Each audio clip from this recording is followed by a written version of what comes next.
What's up? I'm back. If I've done it right, it's only been a couple minutes and not 3 months. Hopefully, if you haven't watched the last video yet, I suggest you do that first because I talk about all the rules and criteria and, the brands that aren't covered in this video. And we've got 7 brands to cover in this one, so I'd like to save my time and not go over the rules. But if you want to waste yours, then you can head over there right now. If you have watched that one, thank you for doing that and following through to watching this one. That must mean you're invested, which means the world to me. So thank you. Other than that, let's start talking about some brands. Although, like I said in the last outro, this one is going to be a little boring since we're only going over OG brands, which aren't exactly impressive. We'll start with our last obnoxiously cheap brand, old-fashioned Krak-On. They either make a lot of stuff that you'd catch old people wearing, or the sickest sweater you've ever seen. Generally a bunch of knit stuff, such as sweaters, knit waistcoats, or whatever this thing is. When I googled it, it was the only thing that showed up, so if someone has the answer, please let me know so I can truly rag on how stupid it looks. But I called Krak-On obnoxiously cheap, and at first one would think, oh, it doesn't look that bad. They've got a wide variety of prices. But then you dig into it, and Krak-On's highest ranking is 9th place for total clothing. And as we've learned in the past, it is not good when your highest is a total price. For example, Krak-On ranks 12th in the average shoe category with a total price of exactly 11,000 G. Not good, but not bad. There's obviously worse. But then I tell you, Krak-On makes 12 pairs of shoes, and that's when the oh no gears begin turning in people's heads. Krak-On ranks last in average shoe price category with an average price of 916.67 G per shoe. That is only 1 out of 2 values on this spreadsheet that is less than 1,000. Minus the gear amounts, of course. That is insane! Krak-On! Ow! It gets even funnier because if you follow the Krak-On equals Converse theory, Converses aren't cheap. At least the ones I looked at. I don't know much about shoes. But back to Krak-On. I will say Krak-On doesn't exactly have magnificent or exotic shoes, but they could have been stuck in at least one that cost more than 3K.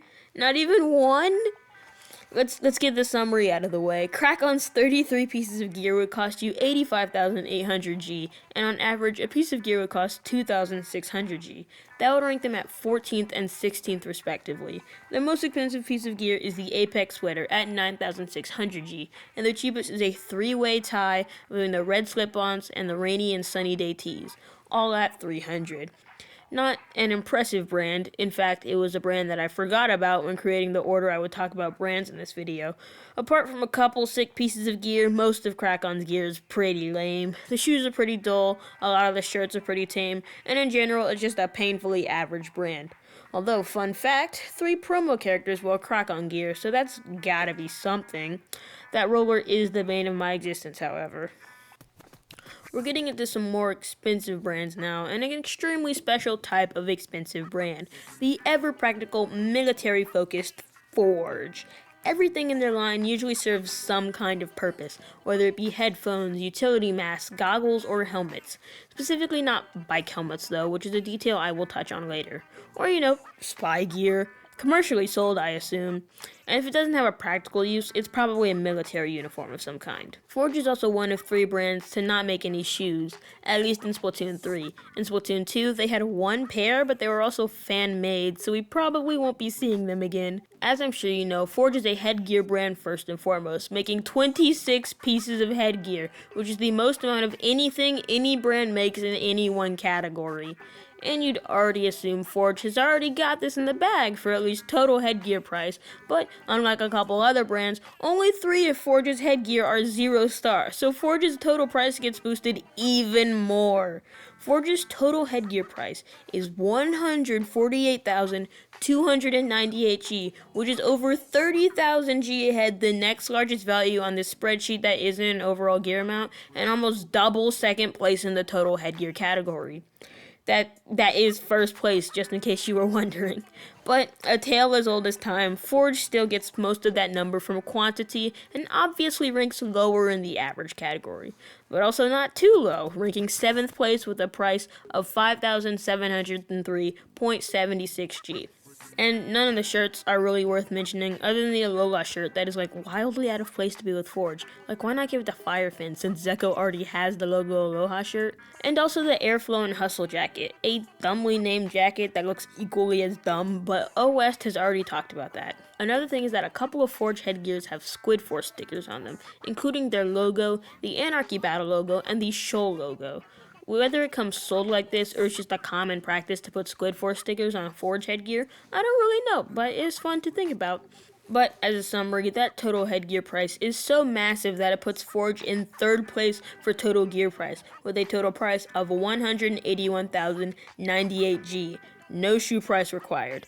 Their average is another 7th at 5,487.81 G. Their most expensive piece of gear is the Party Hard Hat at 12,000 G, and their cheapest is also the only Forge gear under 1,000 G, the Aloha shirt at 700 G. Forge, the headgear brand. Honestly, a brand I respect. I like the idea of a brand focused on practicality rather than fashion, because that is also my approach to most fashion ideas.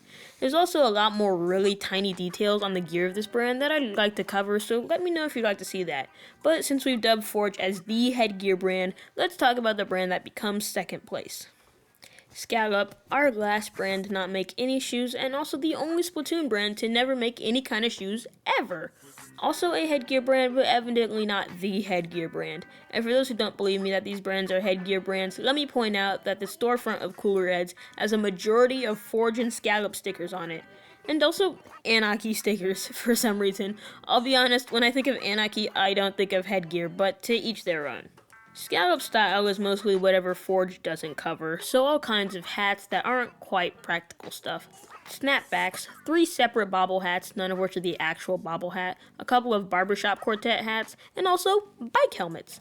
Like I mentioned with Zeko, Skalop and Zeko are the only brands to make bike helmets, and Zeko itself makes bikes. This is why Skalop and Zeko are also the most prominent brands displayed in Humpback Pump Track, and also this skateboard brand that I can't quite figure out much stuff about other than some stickers and Takoroka. But I really want to make a video about Humpback Pump Track. But yes, Skalop does headgear, just not enough headgear.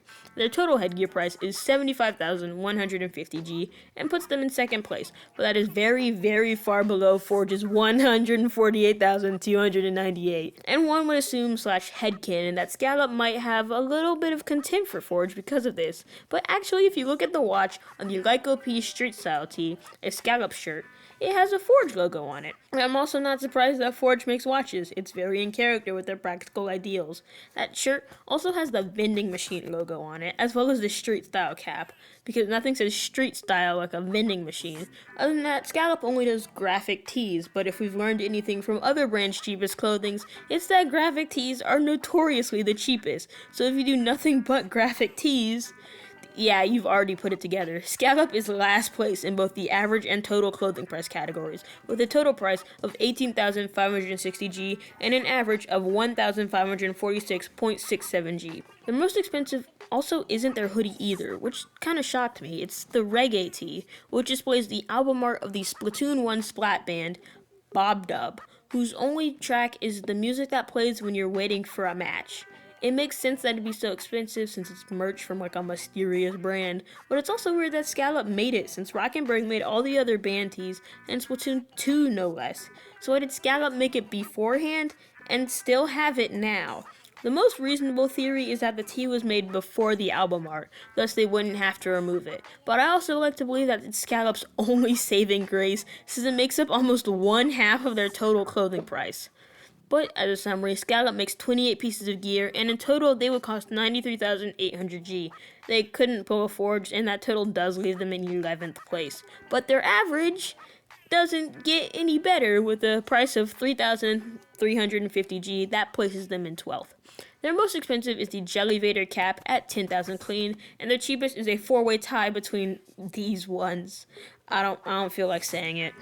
But yeah, Skalop, living in Forge's shadow, but still making a name for itself in the one crowd that matters, the skate crowd. Oh, skate? Skalop. Skalop is the skateboard brand. And now for Splatoon's most forgettable, tamest brand out there. Can you guess it? No, because there is no order to how I'm discussing these brands.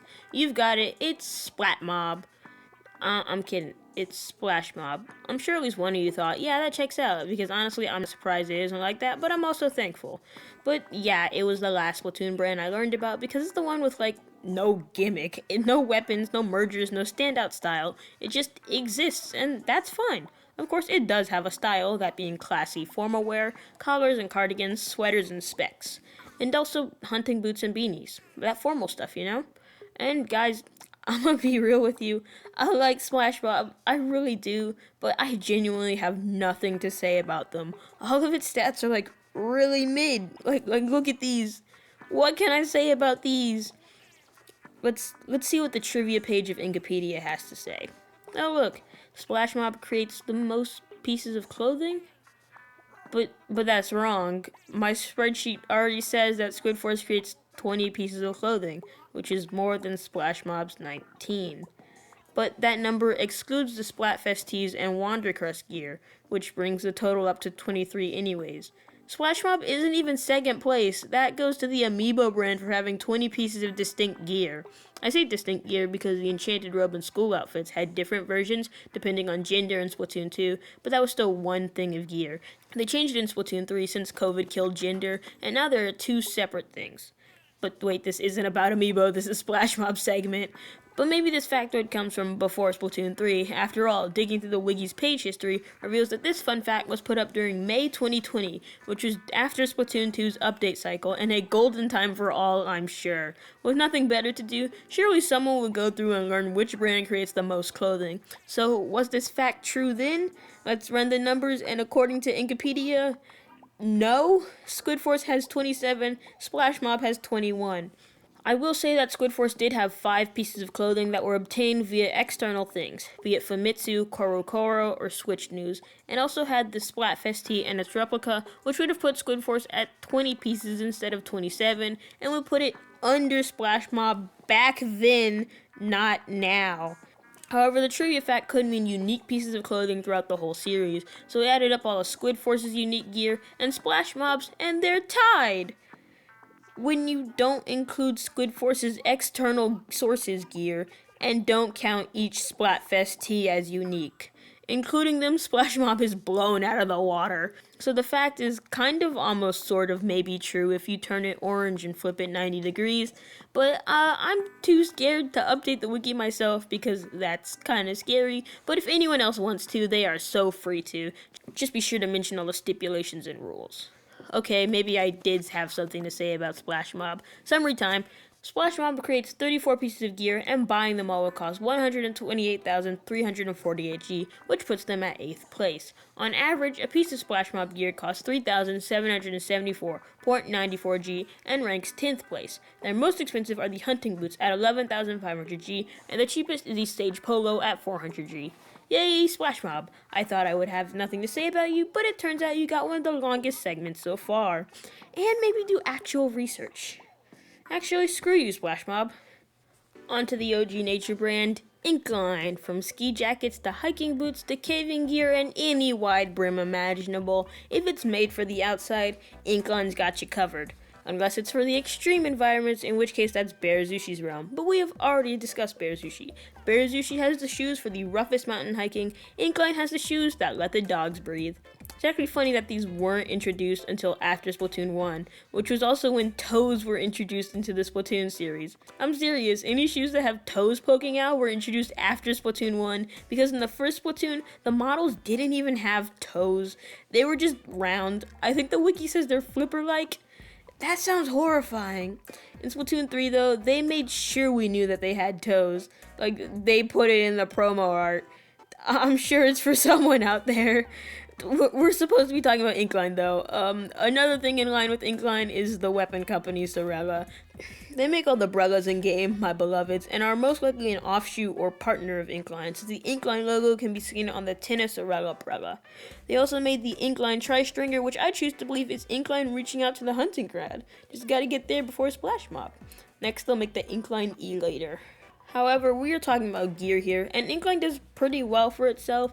It's still mid like Splash Mob, but it does reach 3rd in total clothing price with a price of 77,170 G, over half of that is just 4 of its most expensive clothing items out of 15 clothing items, but shh, no one needs to know that. I will also say that Inkline has a shocking amount of whole numbers in its averages. All except the average gear price are whole numbers. This was also the same for Embers as well. I just didn't mention it. That's so weird. Oh, okay, we're talking about prices. Let's do the summary. Inkline makes 34 pieces of clothing, and buying them all will cost 148,380 G and ranks 7th place. On average, Inkline gear costs 4,634.12 G and ranks 9th. Their most expensive is a 3-way tie between the Forest Vest, Mountain Vest, and Olive Ski Jacket at 11,000 G, while their cheapest is a 2-way tie between the Blue and Ivory Peaks tee at 400 G. Mid-brand, no standout thing about it, it just does outdoorsy stuff. It's Patagonia, but Splatoon. Inkline does have the best name though, as it has like 3 different puns depending on how you look at it. 1, ink, duh. 2, line, like a clothing line or a fashion line. 3, incline, like an uphill surface. 4, it's also 1 letter off the word inkling. A very fun and functional brand, but sadly nothing much to say about its pricing. We'll talk about 2 more sister brands, the twin T's, Takoroka and Tentatek. Both athletic sportswear brands, the most common type of brand in Splatoon. We still have 1 more of these to talk about afterwards, y'all. But as a contrast to Zeko and Firefin, T-Tech and T-Raka have very large differences in prices and how their items are priced. Their headgear pricing is actually a really good example of quality versus quantity. We haven't talked about actual statistics in a bit anyways, so let's do what the video is supposed to do. Tentatek's total headgear price is 10,300 G, while Takoroka's is 7,900 G.